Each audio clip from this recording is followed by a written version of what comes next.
Mark Nelson, I mean, it's a world championship fight, undisputed. What do you do?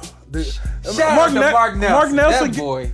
Hey, and a couple of times, I always pay attention to refs because you always talk about the dude that Earlier in the fight, I said, Mark, get out the way.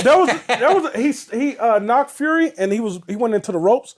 And Mark actually kind of was like this, and Usyk like moved him out the way. Really? Yes. I didn't see that. It's a moment where he's walking to him, and Mark he's like move, and he just keeps going, and Mark keeps.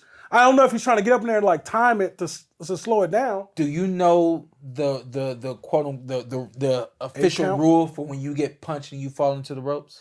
No, not by the book, but to cut the referee some slack, although it could have just been he was helping the A side a little bit, like we've seen referees do the A sides a little bit in the last year or two. But there was some gray area there. It was like, is the ropes holding him up, or was he ultimately going to stand up, but he's still staggering? There was some gray the area. minute there was no more gray area, Yeah. like no, those ropes are now holding him up. Then he jumped in and called the knockdown. So the deal is, if a punch lands on a fighter, and that fighter falls into the ropes, if the ropes weren't there, would the fighter hit the canvas? Right. If a referee, because I talked to him about it yesterday. I personally felt like he did a terrific job. I thought he handled it precisely. You're right. Like there may have been some moments, gray moments, where it's like it could have or couldn't have. He's falling, but was it a punch? Should I get in there? Should I not? I felt like he just did a great job. And that punch that lands and Fury goes into the ropes, it's the ref's discretion. This is what he said to me. It's the ref's discretion to determine if the ropes weren't there, would the fighter have hit the canvas? And by right, he did the right thing by stepping in and giving a standing 8 count. I personally feel like standing 8 counts need to be in professional boxing because, as you can see, an 8 count gave us a great ending to a fight.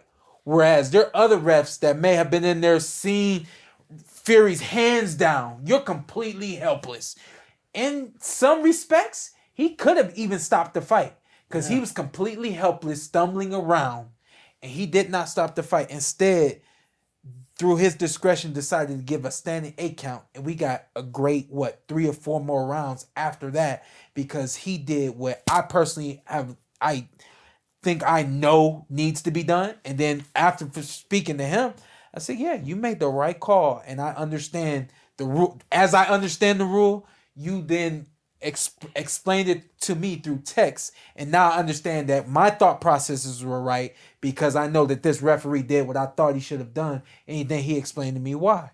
And so I thought that he did a great job. I know some people out there that feel like he saved Tyson Fury. You was like, yo, you could have been helping the A side at some point. Well, he said that. But there were great. But you were insinuating it. Hey, you a lawyer or something? There was some gray areas right there, man. All in all, he did a great job. Yeah. And because my wife was watching and she was like, should he have stepped in there? I said, yeah, look, because he would have hit the canvas if the ropes weren't there. She said, oh, okay. I said, but a lot of refs would have stopped the fight. I said, look, he didn't stop the fight, and now we got a great ending. I said, Fury looks fresh. My brother said, Fury crazy. He going to come out the next round like nothing happened.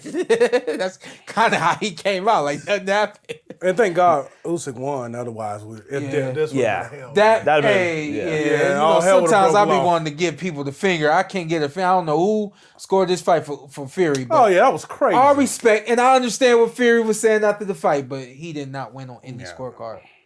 Yeah, that straight left-handed a body early in the fight paid dividends for Usyk. He started off with that right away. And then he ended up setting up the overhand left. Yeah, he wouldn't take no for an answer, man. Usyk, or when Fury made that little adjustment, cutting off that angle and hitting him with the uppercut, he thought okay, I got him now. Yeah. But Usyk was like, I'm not going to let you settle into the pace you want. I'm going to make you work. I'm going to test that engine. Yeah. And that, So. Yeah, so, I mean, overall, it ended up being a great fight.